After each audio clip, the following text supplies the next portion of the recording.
जय गुरु जी। मैं आशु नरवाल। आज मैं आपसे एक ऐसे टॉपिक पे बात करना चाह रहा हूँ जो टॉपिक मुझे लगता है कि दिल्ली या दिल्ली में रहने वाले हर व्यक्ति के लिए बहुत इंपॉर्टेंट है। जो घर सिक्योरिटी मनी पर लोगों से लेता है। सिक्योरिटी मनी मतलब कैसे, मतलब मैं आपको कैसे समझाऊं। सिक्योरिटी मनी क्या, आपके पास 20 लाख रुपए हैं, जहाँ जिस एरिया में आप रहना चाह रहे हैं वहाँ घर की कीमत 2 करोड़ 1 करोड़ है, आप वहाँ रह नहीं पाते हैं, घर मतलब घर नहीं खरीद पाते हैं, तो कोई आपको मिलता है कि मेरा मकान है, आप इसको सिक्योरिटी पे ले लीजिए, आप मुझे किराया मत दीजिएगा, आप मुझे 20 लाख रुपए दे दीजिए, कैश या वाइट जैसा भी होता है, लोग कोई कैश देते हैं, कोई वाइट मतलब बैंक में दे दीजिएगा। उसके बाद उसको दे देते हैं, आप वहाँ रहिएगा, आप 3 साल रहें, एग्रीमेंट बनेगा, आप जब तक उस घर में रहेंगे मैं आपके पैसे यूज करूंगा और आप मेरा घर यूज कीजिएगा। आजकल क्या हो रहा है, इसी चीज़ों को लेकर क्या फ्रॉड हो रहा है। जो घर वो आपको एग्रीमेंट में देता है रहने के लिए, 6 महीने आप रह रहे हैं, 7 महीने आप रह रहे हैं, वो आपका पैसा यूज कर रहा है, आप उसका घर यूज कर रहे हैं।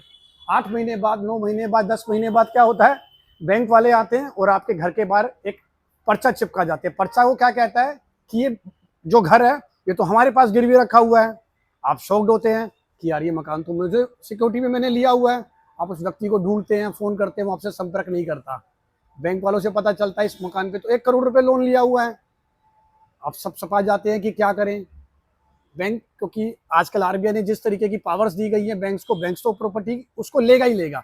अब होता क्या, वो बेचारा मारा मारा घूमता है, पुलिस में जाता है, पुलिस सुनवाई नहीं करती, पुलिस कहती है तो सिविल मैटर है।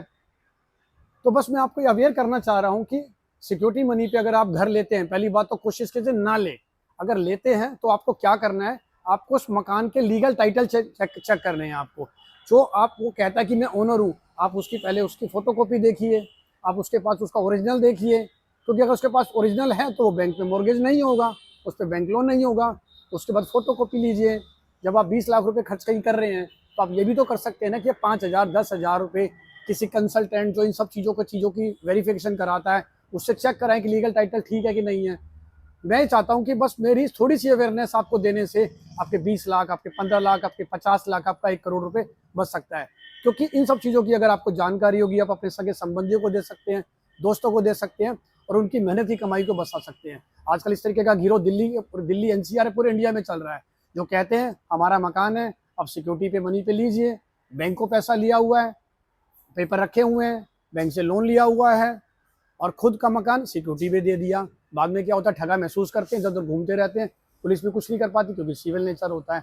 तो मैं चाहता हूँ अवेयर रहें, एक एक्टिव सिटीजन बने और देश को आगे लेके जाएं। जय गुरु जी।